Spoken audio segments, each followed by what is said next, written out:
à tous les représentants de l'Union européenne, des organisations internationales, adeptes de justice, de paix et de liberté, honorables amis de la dignité, chers compatriotes. C'est en tant que femme et mère que je viens attirer votre attention sur la situation actuelle du Gabon. Je vais d'abord remercier tous ceux qui nous ont fait l'honneur de leur présence ici aujourd'hui. Je voudrais vous rappeler que tous les habitants de la planète partagent le désir de vivre dans l'abri des horreurs, de la violence, de la torture, de la corruption et de la discrimination, pour ainsi dire le désir d'avoir des droits. Il se trouve qu'au Gabon, ces droits sont foulés aux pieds par les dirigeants.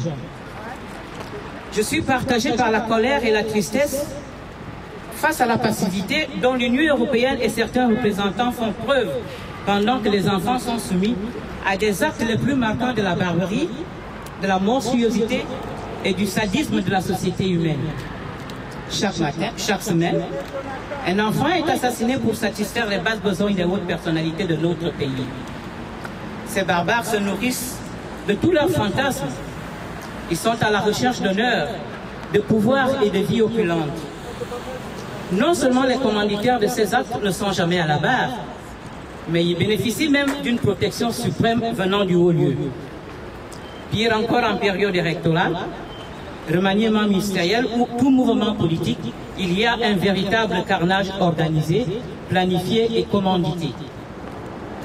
Dans un pays où ceux qui détiennent les rênes du pouvoir n'ont de compte à rendre à personne, profitent pour mobiliser la richesse, exploiter leurs concitoyens et réprimer toute expression pacifique, il ne peut y avoir la paix. Le Gabon ne peut cultiver son talent, ni contribuer à la prospérité, et encore moins au développement sans la pleine participation de nous tous. Un pays où la démocratie est respectée, la légitimité du pouvoir repose sur la volonté du peuple. La démocratie exige que chacun, y compris le gouvernement et le parti au pouvoir, respecte l'état de droit.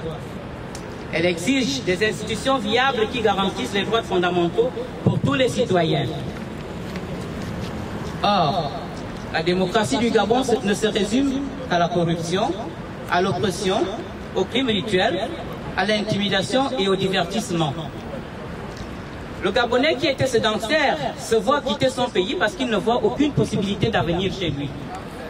Il n'hésite plus à se livrer au périple de l'exode massif vers l'Occident pour sauver sa condition de vie. Un phénomène que l'Union européenne tente de combattre et d'infléchir. Martin Luther King disait que pour que le mal triomphe, il ne suffit pas de grand-chose, juste l'inaction des hommes de bien. Il a été dit lors de la conférence de Vienne de 1993 que l'universalité des droits de l'homme reste le principe fondamental qui guide l'action de l'Union européenne. Que la liberté d'expression est un droit fondamental pour tous, que les droits de l'homme sont universels, indivisibles, interdépendants et intimement liés, et que les États doivent promouvoir et protéger l'ensemble de ces droits.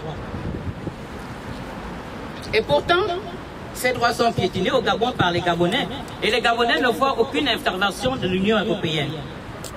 Ne serait-il pas temps de vous impliquer davantage pour défendre ces droits que les Gabonais attendent tant? Procéder à une analyse globale du système international des droits de l'homme et des mécanismes de protection de ces droits, afin d'inciter ces dictateurs à respecter intégralement pour que cessent les violations telles que les crimes rituels, les tortures, les arrestations arbitraires, des traitements cruels, inhumains, humiliants et dégradants que subissent le peuple africain aujourd'hui. Vous êtes prêts à donner généreusement lorsque vous voyez sur votre écran de télévision un enfant affamé, une mère à l'agonie ou un père désespéré. En tant qu'Africaine et Gabonaise de mon État, je vous signale que bon nombre de crises les plus infâmes qui dévisent nos pays se déroulent loin des caméras. Raison pour laquelle nos journalistes et reporters sont détraqués par les dictateurs. Et parmi tous les crimes de la violation des droits fondamentaux, la violence à l'égard des femmes et des enfants est sans contestation la pire ignominie qui soit. Aussi longtemps qu'elle existera, le Gabon ou aucun autre pays africain ne peut prétendre à un réel progrès sur la voie de l'égalité, du développement et de la paix. La légitimité du pouvoir repose sur la volonté du peuple. Or, Le peuple gabonais ne reconnaît pas la légitimité du gouvernement que vous, communauté internationale, avez légalement reconnu. Ce gouvernement n'est autre qu'une menace insidieuse. Il avilit la démocratie, sape les fondements de droit, entrave la croissance de l'économie et prive bon nombre de Gabonais d'une partie des ressources qui leur revient légitimement, ainsi que l'aide vitale à laquelle ils ont droit. En d'autres mots, nos dirigeants se foutent royalement du ressenti de leur peuple. Et ils vous ridiculent en même temps en se pavanant dans vos rues pour soutenir la liberté d'expression qu'ils sont incapables de respecter dans leur propre pays. Il est vital que l'Union européenne intervienne sans plus attendre dans le cas du Gabon, au risque de voir les 1,5 million d'habitants que compte le Gabon devenir des potentiels immigrés vers l'Europe d'ici quelques temps pour leur survie. Et rien ne les retiendra. À vous, mes chers compatriotes, femmes, mères et filles du Gabon, merci.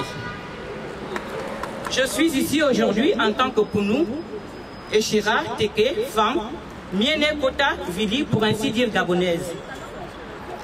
Une femme et 9 mois pour mettre au monde un enfant. Des années pour en faire une personne autonome. Je voudrais vous rappeler un certain nombre de choses qui, j'espère, vous feront réfléchir. Savez-vous, chers compatriotes, qu'une attaque contre les femmes et les enfants, c'est une attaque contre l'humanité entière? Savez-vous qu'aucune cause juste ne peut être servie par la terreur? Et les tenants du pouvoir se servent de la terreur pour nous intimider et nous obliger à nous taire. Sachez, chers compatriotes, que le fait de rester dans l'ombre ne fait qu'augmenter les chances de retrouver nos enfants, soit coupés en morceaux ou vidés complètement de leur sang et de leurs organes, comme c'est le cas actuellement. Le Gabon connaît aujourd'hui un taux de chômage de plus de 70%. Les familles vivent en dessous de la précarité. La pauvreté a atteint un seuil incroyable, incontrôlable plutôt. Avons-nous pensé à ce que deviendra notre Gabon si les dirigeants émergents ouvraient autant d'écoles qu'il y a de bars? S'ils nous protégeaient, nous et nos enfants, comme ils protègent les criminels? Comment voulez-vous, chers compatriotes, lutter contre l'alcoolisme, le vagabondage sexuel, la délinquance et le désœuvrement de notre jeunesse si leur système éducatif est bafoué? Je voudrais vous rappeler, chers compatriotes, que nos enfants, nos frères et sœurs, quand ils rentrent au pays, après avoir fait leurs études à l'étranger, sont confrontés à ce que l'on appelle le choc du réel. Pour avoir un travail, après de longues et pénibles études, ils doivent satisfaire le pouvoir en place en s'initiant dans leur cercle de malfaiteurs, en intégrant plusieurs membres de leur famille et en donnant comme sacrifice suprême un des leurs. Ne sommes-nous pas là au cœur des ténèbres? Femmes, mères, filles du Gabon d'Afrique, voire de l'Occident, il est temps que nous joignions nos forces pour combattre ce fléau qui ne fait que grandir chaque jour. Unissons-nous en tant que mères qui donnent vie, celles qui préservent le bien-être d'une famille.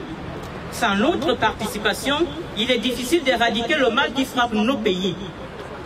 Une action collective est l'arme la plus puissante qui soit pour combattre tous les maux dont nous sommes tous victimes. Parler du problème, c'est commencer déjà à le résoudre. Comme le dit un dicton africain, quelle que soit la longueur du chemin à parcourir, le voyage commence toujours par un premier pas. C'est à chacun d'entre nous de cultiver le meilleur dans sa nature et de lutter contre le pire. Vous le savez bien, quand les choses vont bien pour les femmes, c'est toute une société qui en tire profit. Nous avons déjà commencé cette lutte en brisant le tabou qui nous interdisait de nous exprimer ouvertement. Ne confondons pas le chemin avec la destination. Ce n'est pas parce que le chemin est orageux que nous ne marchons pas vers le soleil. Je suis convaincu qu'ensemble, nous marchons vers la victoire. Le temps des indécis est terminé. Honte à la femme qui ne partage pas la douleur d'une mère endeuillée. Honte à celle qui restera dans l'ombre à se dire que ça ne la concerne pas. Honte à cette mère qui reste insensible au cri d'Igor Wallis Ngoua, 6 ans, Larissa Misaga, 11 ans, Catherine et Goma, 4 ans, pour n'en citer que ceux-là. Tous assassinés et sacrifiés dans les crimes rituels par les hauts responsables de notre pays. Honte à cette femme qui restera insensible à l'arrestation de notre petit Jonathan Mombo, Constant Edou, Steve Aoré et tous les autres enfants et adultes privés de leur liberté et de leurs droits. Ce que vous appelez émergence n'est autre qu'une utopie, un mensonge, une véritable arme de destruction de conscience pour le Gabon. Le résultat est là et ne souffre d'aucune contestation. Nous avons beaucoup progressé dans le combat. L'heure est maintenant à la protestation et à la révolution, à une lutte sans faille contre cette barbarie qui ne fait que gangréner notre pays. Je crois à l'union de la force, à l'intelligence collective et à la détermination féminine. Je vous invite à vous engager corps et âme pour défendre nos droits. Je vous le dis haut et fort, sans la pleine participation des femmes, aucune solution durable aux difficultés actuelles ne peut être trouvée.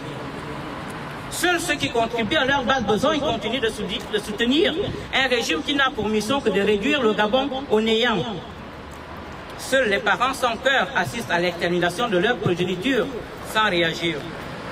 Nous n'avons pas un autre Gabon et nous ne sommes pas les Gabonais d'occasion.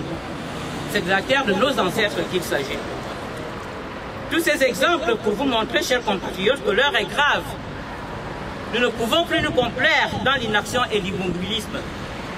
Il est temps que chacun d'entre nous fasse le choix d'une société où la liberté de conscience a la force de la loi. Il est temps, chers compatriotes, de comprendre que la dignité d'une femme ne se résume pas à l'obéissance des lois injustes. Il est temps que nous cessons d'être les kunabélistes, les danseuses de groupes d'animation folklorique proches du pouvoir.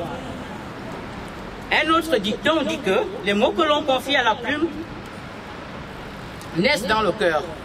Et lorsque le cœur est gorgé d'amour et de détermination, les mots ne sont plus les mots. Ils sont alors les bouts du ciel qui rêvent de se déverser dans les âmes.